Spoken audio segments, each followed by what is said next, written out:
अस्सलाम वालेकुम नाजरीन। आज हम आपको लकी ईरानी सर्कस दिखाएंगे। फ़नून लतीफ़ा और सक़ाफ़त के शोबे में एक गहरी, अफ़सानवी और इंतहाई दानिश्वर शख्सियत।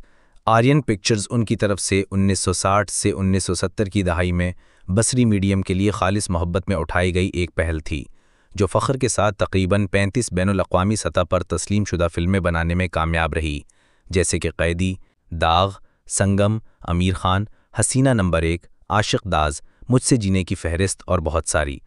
पाकिस्तान फ़िल्म इंडस्ट्री के चेयरमैन की हैसियत से उनकी निगरानी में बहुत सी फ़िल्में बैनुल-अक़वामी सतह पर तवज्जो और दिलों में जगह बनाने में कामयाब हुईं। सिनेमा के लिए अपने जज्बे के बाइस उसने बहुत सी फ़िल्मों की तख्लीक़ी, माली और ज़िम्मेदारी के साथ दिल खोलकर मदद की, क्योंकि उसका पुख्ता यकीन था कि मुमकिना फ़न को आवाम के सामने पेश किया जाना चाहिए।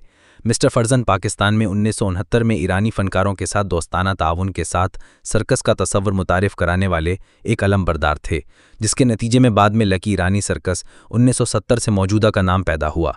इस ख्वाहिश को फौरी तौर पर कबूल कर लिया गया और इसे पाकिस्तान के परफॉर्मिंग आर्ट्स और तफरीही शोबे में एक इनकलाब समझा गया। फ़नून लतीफ़ा के एक हकीकी माहिर और बहुत से लोगों के लिए एक रहनुमा ने 31 अगस्त 2000 को सबको सोगवार छोड़ दिया। गो कि तफरीही दुनिया एक हकीकी फ़न के दीवाने और सर्कस के मुतलाशी से महरूम हो गई है, लेकिन उनकी मुतासिरकुन और नरम शख्सियत ने अज़्म और जज्बे को परवान चढ़ाया है और उनके फ़न और कामयाबियों की खिदमत के लिए उनकी ताकत को फ़रोग़ दिया है। शो मस्ट गो ऑन, जैसा कि वो कहते हैं, ये तसव्वुर है जिसकी पैरवी LIC ने की है, और ये यकीनन कई सालों तक आने वाले तक जारी रहेगा, जब तक कि ये सर्कस के हर आशिक तक ज़िंदा रहे। फ़नून लतीफ़ा और सक़ाफ़त के शोबे में एक गहरी, अफ़सानवी और इंतहाई दानिश्वर शख्सियत। आर्यन पिक्चर्स उनकी तरफ से 1960 से 1970 की दहाई में बसरी मीडियम के लिए खालिस मोहब्बत में उठाई गई एक पहल थी, जो फ़ख्र के साथ तकरीबन 35 बैनुल-अक़वामी सतह पर तस्लीम शुदा फ़िल्में बनाने में कामयाब रही, जैसे कि क़ैदी, दाग़, संगम, आमिर खान, हसीना नंबर 1, आशिक़ दाज़, मुझसे जीने की फ़हरिस्त और बहुत सारी। पाकिस्तान फ़िल्म इंडस्ट्री के चेयरमैन की हैसियत से उनकी निगरानी में बहुत सी फ़िल्में बैनुल-अक़वामी सतह पर तवज्जो और दिलों में जगह बनाने में कामयाब हुईं।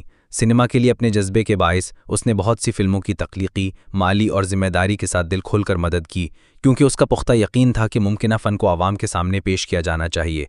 मिस्टर फर्जन पाकिस्तान में 1969 में ईरानी फ़नकारों के साथ दोस्ताना ताउन के साथ सर्कस का तसव्वुर मुतारिफ़ कराने वाले एक अलम बरदार थे, जिसके नतीजे में बाद में लकी ईरानी सर्कस 1970 से मौजूदा का नाम पैदा हुआ। इस ख्वाहिश को फौरी तौर पर कबूल कर लिया गया और इसे पाकिस्तान के परफॉर्मिंग आर्ट्स और तफरीही शोबे में एक इनकलाब समझा गया। फ़नून लतीफ़ा के एक हकीकी माहिर और बहुत से लोगों के लिए एक रहनुमा ने 31 अगस्त 2000 को सबको सोगवार छोड़ दिया। गो कि तफरीही दुनिया एक हकीकी फ़न के दीवाने और सर्कस के मुतलाशी से महरूम हो गई है, लेकिन उनकी मुतासिरकुन और नरम शख्सियत ने अज़्म और जज्बे को परवान चढ़ाया है और उनके फ़न और कामयाबियों की खिदमत के लिए उनकी ताकत को फ़रोग़ दिया है। शो मस्ट गो ऑन, जैसा कि वो कहते हैं, ये तसव्वुर है जिसकी पैरवी LIC ने की है, और ये यकीनन कई सालों तक आने वाले तक जारी रहेगा, जब तक कि ये सर्कस के हर आशिक तक ज़िंदा रहे।